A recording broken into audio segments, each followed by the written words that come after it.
Daniel, what is going on, buddy? Okay, so this story is actually not terrible compared to the other stuff. It's actually, compared to everything else, actually a pretty light story. We'll talk about it. So this is Amazon. A VP in Amazon has resigned and calls the company chicken shit for firing protesters. Now, we have been covering the protest firings for a while, and we actually interviewed someone a bit ago on that. So this is actually right along this vein. And I gotta thank this guy. This is a rich person who probably threw away quite a bit. Let's not praise him too much because he's been working for Amazon for who knows how long. Agreed. I'm just saying that compared to other people on Amazon, comparatively, Jeff Bezos. thank you to this guy for at least doing a little bit. Let's say that. Okay. So Tim Bray, a well-known senior engineer and vice president at Amazon, has, quote, quit in dismay because Amazon has been, quote, firing whistleblowers who were making noise about warehouse employees frightened of COVID-19. In an open letter, this is a COVID-19, this has been mentioned somewhere, so I have to put the disclaimer that YouTube has told us to do. Hey, if anything that I'm about to say disagrees with the WHO, who have definitely gotten everything right, the entire time, when they said that it was non-communicable, they were right. When they said you should not wear a mask, they were right. When they said you should wear a mask, they were also right. There is no inconsistency. But so if I say anything that disagrees with the WHO, treat it as incorrect as YouTube has decreed, or this video could get taken down. Wonderful. Anyway, we continue. In an open letter on his website, Bray, who has worked in the company for nearly 6 years, called the company chicken shit for firing and disparaging employees who have organized protests. He also said the firings are designed to create a climate of fear. Amazon's strategy throughout the coronavirus crisis has been to fire dissenters and disparage them both in the press and behind closed doors. So for any reason, the WHO has said somewhere that Amazon has not done that. This article is, of course, untrue. I just want to put that out there because YouTube has told us that that's how we have to do these things. Just want to clarify, make sure I'm very clear, transparent, everything of that nature. Anyway, there have been dozens of confirmed coronavirus cases at warehouses around the country, and workers have repeatedly said that the company isn't doing enough to protect them. Last week, Amazon ended a program that allowed workers to take unlimited, unpaid time off if they fear getting sick from the coronavirus. That's not there anymore. That's good, I think. No, it's not as terrible. Whatever. Last Friday, it would be better than doing unpaid time off that you can do as much as you want. Paid time off, that seems reasonable. I mean, Bezos could probably help afford it. I mean, he did do that fund that he has for charity. Anyway, last Friday, Amazon workers, together with Target, FedEx, Instacart, and Whole Food workers, went on strike to protest their working conditions because, of course, they're essential workers that are just can be replaced with someone else. Anyway, in a statement made to Motherboard, Amazon said its own protesting workers are, quote, spreading misinformation and making false claims about Amazon, and that it, quote, objects to the irresponsible actions of labor groups. Last month, Amazon fired Chris Smalls, an Amazon worker in New York City. In a meeting, Amazon executives say they believe Smalls is not a, quote, smart or articulate, and that publicly they would focus on, quote, laying out the case for why the organizers' conduct was immoral, unacceptable, and arguably illegal. Sounds like a fair and balanced situation to me. According to leaked notes from the meeting obtained by Vice News, in his resignation letter, Bray said that, quote, firing whistleblowers isn't just a side effect of macroeconomic forces, nor is it intrinsic in the function of free markets. It's evident in a vein of toxicity running through the company culture. I choose neither to serve nor drink that poison. Bray is the highest level, now former Amazon employee to speak out about the company's workplace culture and treatment of its workers. So there you have it. This guy, I mean, these are strong words. He's probably not going to get rehired elsewhere because Amazon is knowing what he's talking about, this toxicity we're talking about. He's probably going to get blacklisted. Let's be real. He's I don't know, man. Top engineer for Amazon. I'd be a company that'd be desperate for his insight. Yeah, but if Amazon says we're not going to work with you if you hire this person. I mean, I'm just saying, this guy has closed a lot of doors and burned a lot of bridges, which is why I applaud that he did this, because it cost him personally. I think that's sort of the only way you can tell someone in this position cares about something, if they're willing to lose personally. Now, to Jose's point, if it just so happens that like a week later, someone hires him with a big bonus as if he was going to go anyway, then I'll take all that back. But for now, I'm pleased. So here are my thoughts on the whole thing.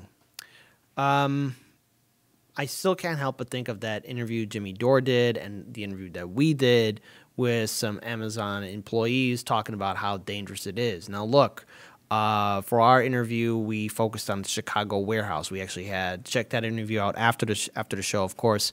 But you know, this individual was talking about how, well, number one, this is one of the largest Amazon facilities in the Midwest.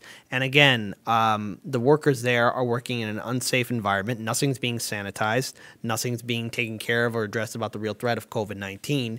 And those packages go out to consumers. So remember, this virus is very capable of surviving on different types of materials for quite some time.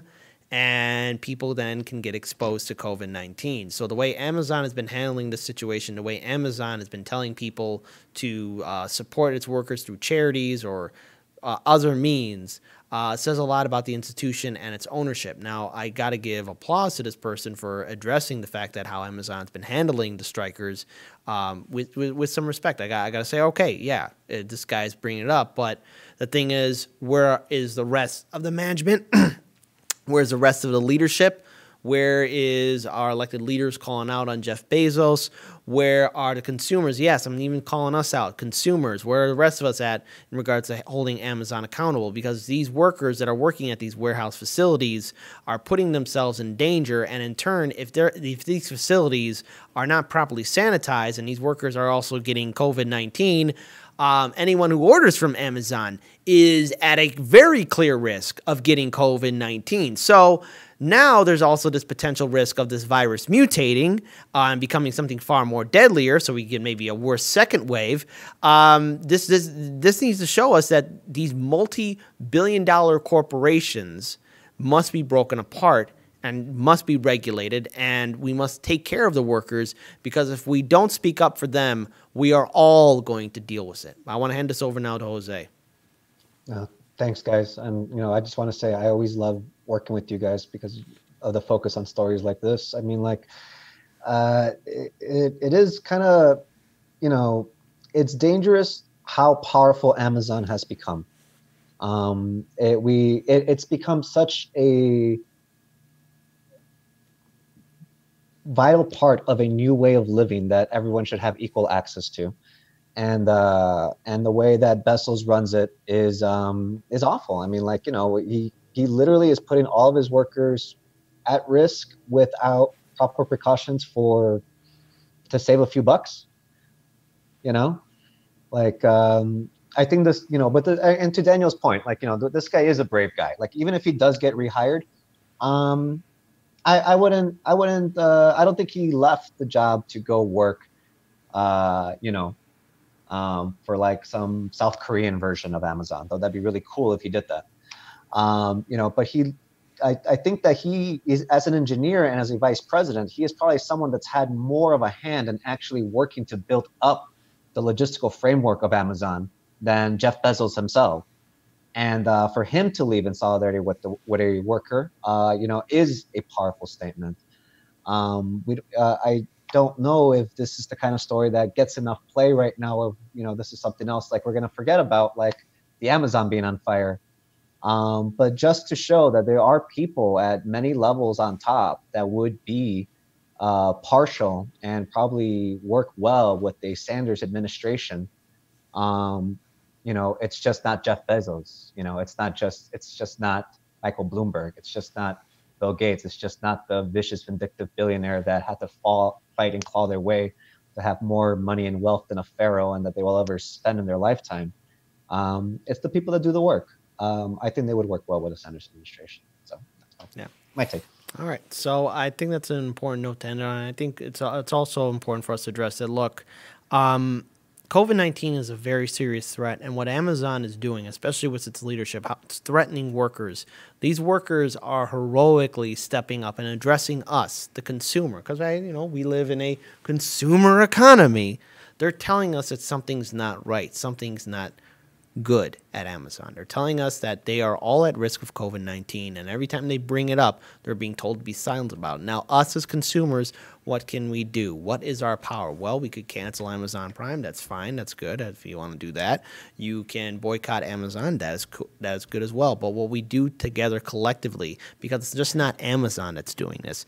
These are so many other multi-billion-dollar corporations that are doing this. I'm going to say this again for 3 times for everyone.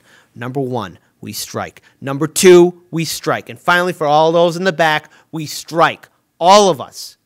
We cannot afford to return back to normal. I know that perhaps maybe there's some people who dream of rewinding back the clocks before COVID-19 and we're all still living our wonderful daily lives and not worrying about a single thing.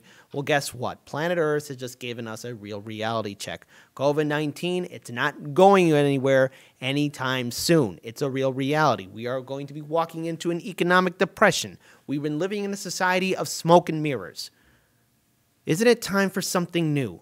Isn't it time to be brave? Isn't it time to be bold? Isn't it time to finally tear down these walls and actually speak to people that perhaps maybe you would never speak to before? Perhaps maybe talk about building a coalition, perhaps rebuilding something, making something great again, maybe changing this system so that we can be free, so we're no longer under the yoke of Mitch McConnell and all the other establishment leaders in Washington, D.C. Maybe it's time we free ourselves from these corporations. Maybe it's time we as citizens take the initiative and make our politicians afraid of us, because when the people lead, that's when the leaders follow and they start doing what we tell them to do, because we live in a republic, not in a feudal society, not in a theocracy, not in an oligarchy. But we do live in an oligarchy. But if we want to break that system, if we want to create a republic, if we want to create a democracy, we have to make it happen. Because these elected officials, whether they're at the federal level or at the state level, are public servants. That's right. People like Bernie, Mitch McConnell, and all the other politicians are public servants. Hence, they work for us, not the other way around. And never let the establishment tell you otherwise. Be brave, be bold, and take the initiative. It's time to fight for that better future. Let's make it happen.